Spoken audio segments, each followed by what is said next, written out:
நம்ம கிளம்பலாம். மாமா அப்ப நாங்க கிளம்புறோம் மாமா. சரிங்க மாப்பிள்ள.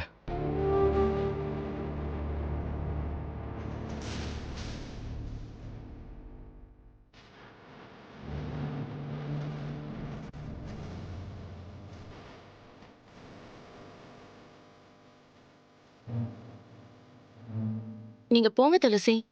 போய் சந்தோஷமா உங்க வாழ்க்கையை வாழுங்க. அது உங்க வீடு. அங்க உங்களை யாராவது அதிகாரம் பண்ணாலோ இல்ல பிரச்சனை பண்ணாலோ ஏன் கிட்ட சொல்லுங்க, நான் பாத்துக்கிறேன்.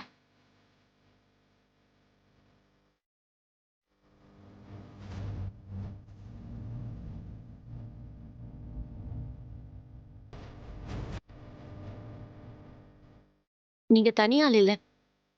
உங்க பின்னாடி இவ்ளோ பெரிய குடும்பம் இருக்கு. அதை எப்போ நீங்க மறந்துடாதீங்க துளசி.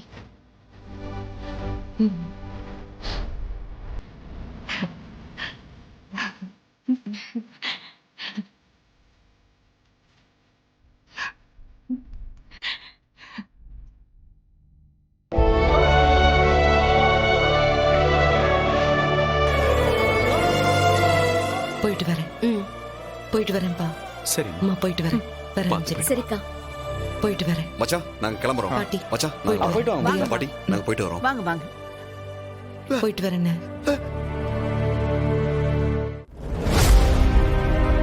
தீபா, அத்தை, என்னதான் இருந்தாலும் அவங்க உன்னோட அம்மா இல்லையா?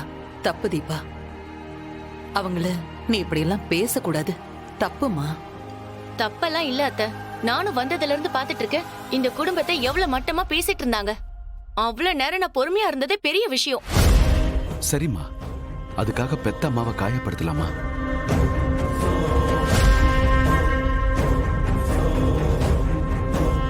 அவங்க மட்டும் உங்க எல்லாரையும் காயப்படுத்தலாமா மாமா? என்ன கேட்டா எனக்கு அவங்கள விட அந்த குடும்பத்தை விட நீங்க எல்லாரும் தான் மாமா எனக்கு பெருசு.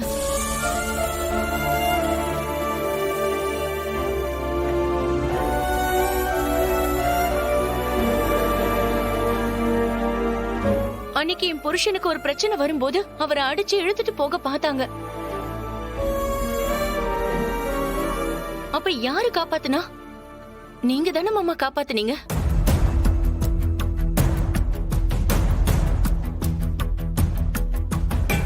அவங்க வீட்டுக்கு தானே அந்த வட்டிக்காரர் போனாரு.